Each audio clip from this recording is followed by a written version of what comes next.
Meaning of in vitro. In vitro. In vitro. In vitro. In vitro.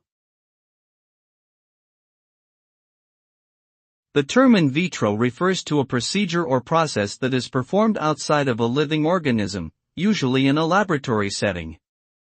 The Latin phrase in vitro literally means in glass and is commonly used in the context of scientific experiments and research.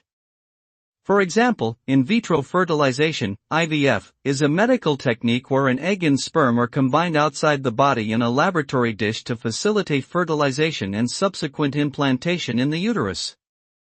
Similarly, in vitro studies may be conducted on cells or tissues to investigate biological processes or test the effectiveness of drugs or other treatments.